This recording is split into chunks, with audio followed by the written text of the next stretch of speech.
Olá pessoal, eu sou Andresa Rocha, essa é a edição 334 da Brasil JS Weekly, no YouTube e em podcast. E eu sou o Felipe Moura e a gente tem coisas bem importantes para falar aqui, como por exemplo a aquisição do NPM por parte da Microsoft e por que precisamos de ainda mais mulheres na web. Então vem com a gente.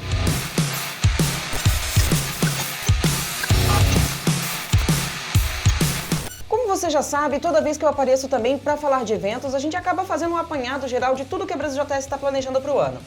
Nós estamos comemorando nossos 10 anos, temos um planejamento que vai seguir, sabemos que estamos num cenário complicado, diferente aí relacionado ao coronavírus e o nosso posicionamento é o seguinte, nós estamos adiando a nossa agenda do primeiro semestre por precaução, considerando toda a comunidade que está envolvida, considerando que nossos eventos são realizados em ambientes educacionais escolares, né? A gente sempre é recebido pela comunidade acadêmica, então é importante que a gente também entenda que o ecossistema relacionado aos nossos eventos também tem impacto ali no que a gente faz. Portanto, toda a agenda da Brasil JS do primeiro semestre está adiada, nós já estamos trabalhando com as novas datas, algumas delas já estão em fase de confirmação e assim que nós tivermos tudo isso, a gente vai divulgar para vocês direitinho toda a política de cancelamento, de reembolso, como é que vai funcionar essa parte. Fique atento aí que a gente tem um outro vídeo que você vai assistir todos os detalhes sobre essas informações. E essa semana o Jadson publicou também um vídeo no nosso canal, um vídeo muito bom, em que ele fala sobre um livro, que também é muito bom, que ele leu, que é o livro do Edward Snowden, então, que é o Permanent Record. É um livro muito bom, eu não cheguei a ler ainda, mas pretendo, e o Jadson leu e está passando as impressões que ele teve ali, as coisas que ele descobriu, que ele acabou aprendendo, alguns dos desafios que o Snowden enfrentou, né? Então é sempre interessante a gente entrar na mente dessas pessoas, e o Jadson está trazendo várias curiosidades, não vou dar spoilers do vídeo, mas fica a dica aí, tá lá no nosso canal já. E tem highlights desse vídeo também, tem highlights do livro do Snowden. O Jadson no blog pessoal dele também coloca algumas coisas, então não deixa de assistir, tem lá todas as informações que vocês vão gostar bastante. E a notícia que pegou o mercado de surpresa aí essa semana foi a aquisição do NPM pela Microsoft. Mais uma aquisição da Microsoft aí de um DevTools bem importante. O que isso significa aí para o mercado, Felipe? Foi uma coisa bem impactante, inclusive, né? A gente até brinca que, ironicamente, né, o pessoal costumava odiar o Internet Explorer, etc. Agora todo mundo que trabalha para a web está usando coisas da Microsoft. A gente acaba usando aí o VS Code, a gente acaba utilizando então agora o NPM, o GitHub, né? Inevitável.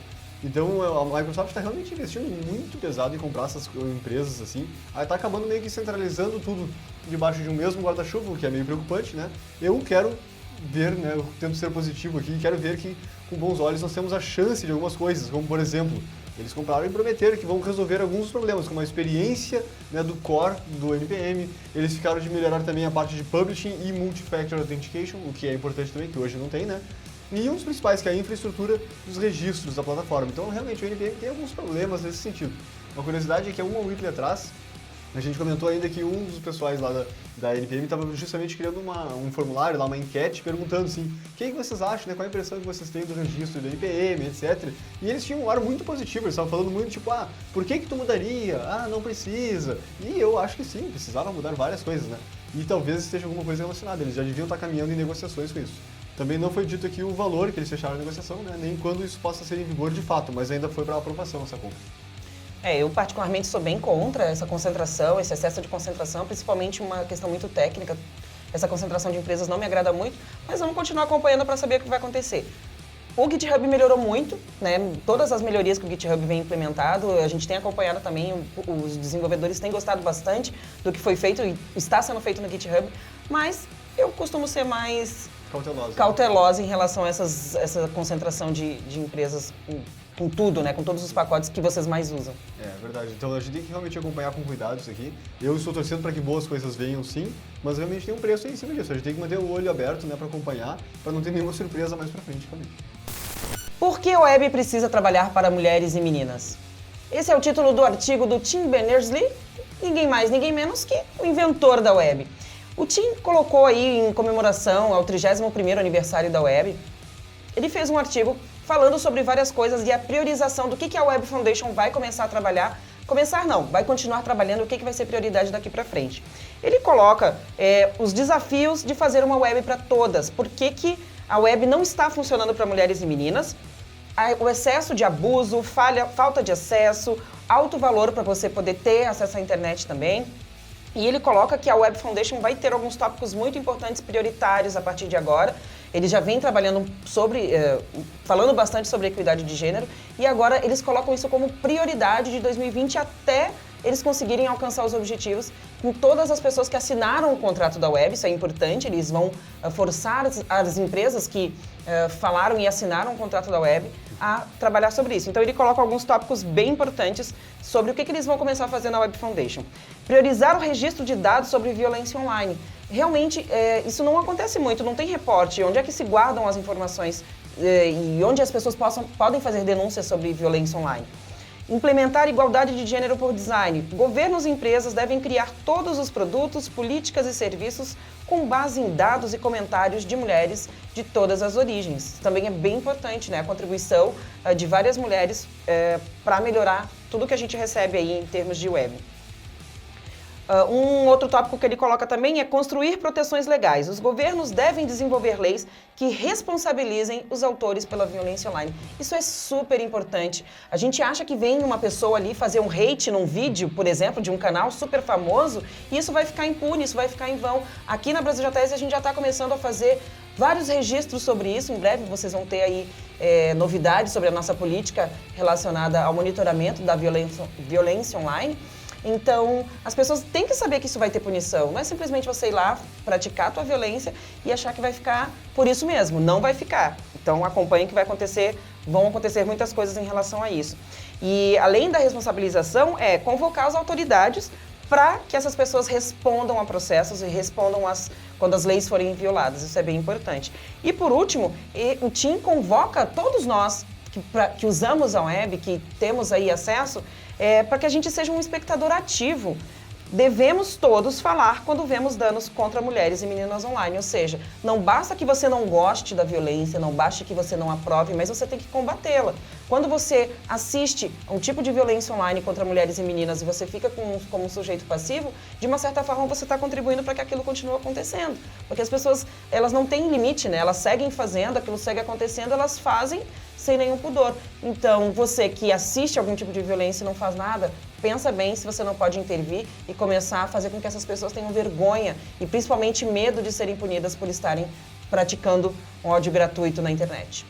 É verdade, e também é interessante que o Tim Berners-Lee, ele já demonstrou muitas vezes a insatisfação dele com o estado atual da web, né? E uma das coisas que ele sempre diz é que, ele podia ter patenteado a web, mas ele não patenteou, ele fez com que ela fosse aberta, ele fez com que ela fosse para todos. E agora, né, tu vê grupos sendo segregados, tu vê grupos de pessoas sendo desrespeitadas, e não foi para isso que ele fez todo esse esforço, que ele fez toda essa dedicação. E é muito bom ver esse esforço partindo dessas instituições, dessas organizações, né, e essas empresas, inclusive, adotando e aceitando, né, assinando, como a Andressa comentou, para entrar nisso, e eles vão sim botar pressão para que essas coisas aconteçam. E a gente deve estar vendo aí bons resultados muito em breve, espero eu. E entre uma pausa e outra, né, a gente tem que fazer aquela lembrança, a gente tem que passar um gelzinho aqui e tal, e fazer social distancing, que nem o pessoal costuma comentar, né? E vale lembrar então que vocês podem dar um like nesse vídeo aqui, se inscrever no canal se não estão inscritos, e também ajuda a divulgar aqui pra galera poder conhecer também o conteúdo que a gente divulga. Claro, a gente está presente em todas as redes sociais, no nosso GitHub, que você pode continuar contribuindo. A BrasilJS vai continuar produzindo o seu conteúdo que você já gosta. E se você tem alguma ideia, alguma coisa que você queira que a gente fale, comenta aqui no vídeo também pra gente ficar por dentro.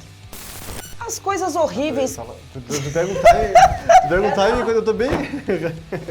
As coisas horríveis que eu vi como gerente de tecnologia no Vale do Silício. Um relato aí de uma líder que acompanhou uma série de profissionais em várias empresas do Vale do Silício e ela fala coisas muito peculiares nesse artigo, né, Felipe? É muito engraçado até e triste também de ver, né?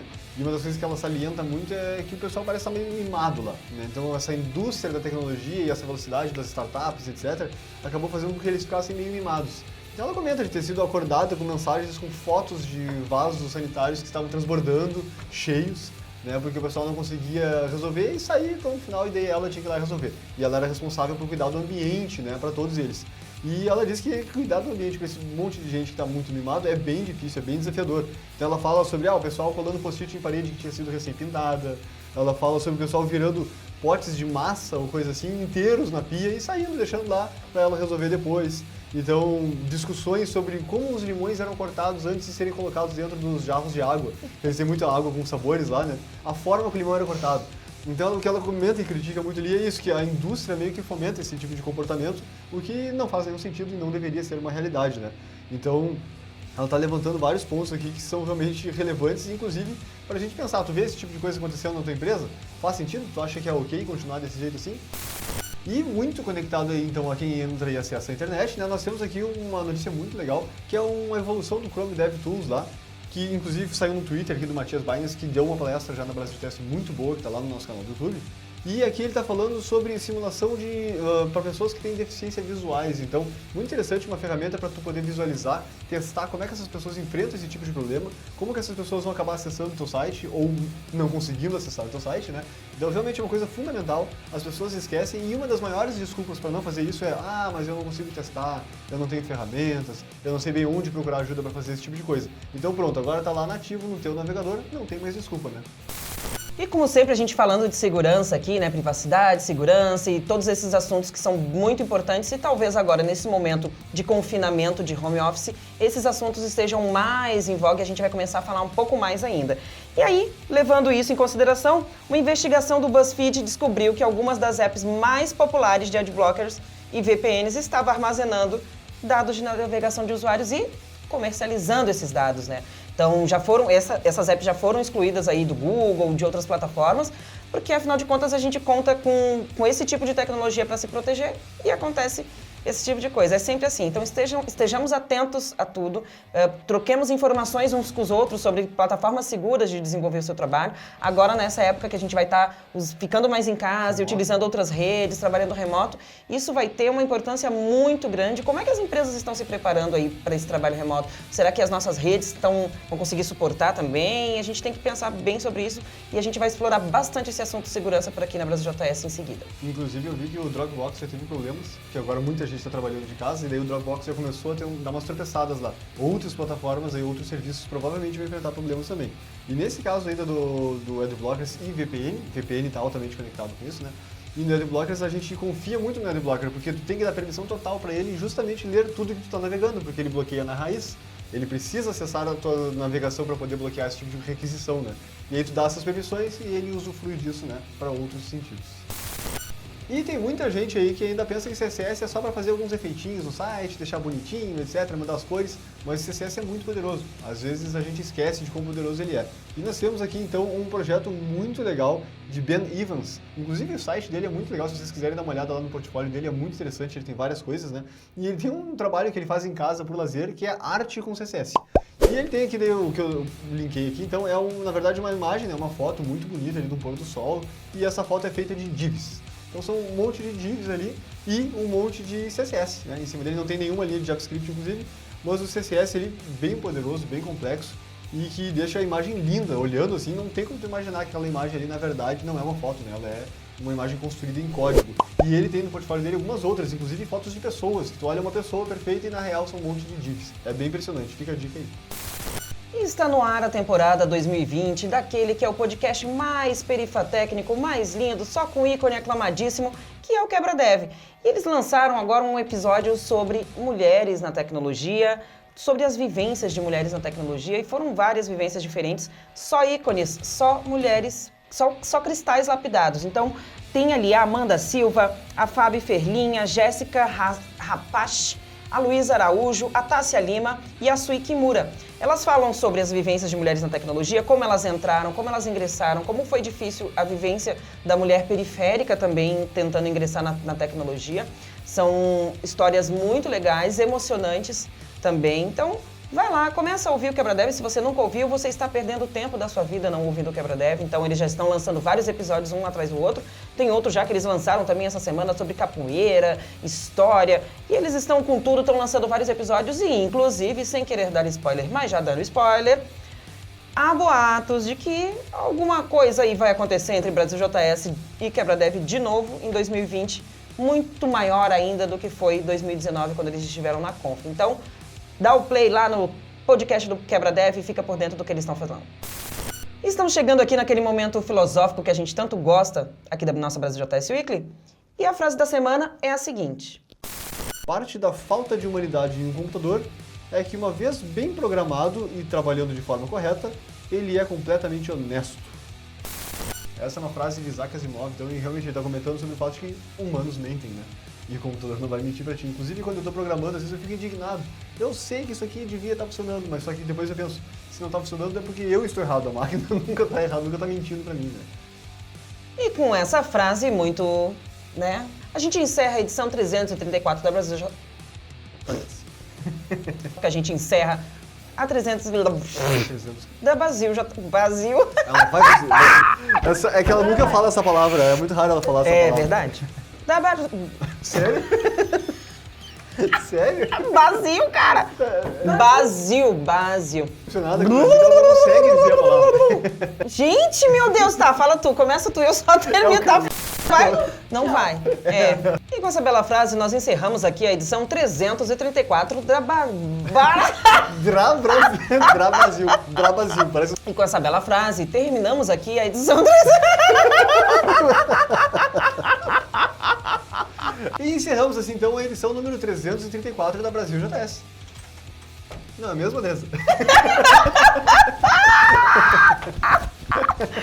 E com isso encerramos então a edição número 334 da Brasil JS Weekly. Tchau!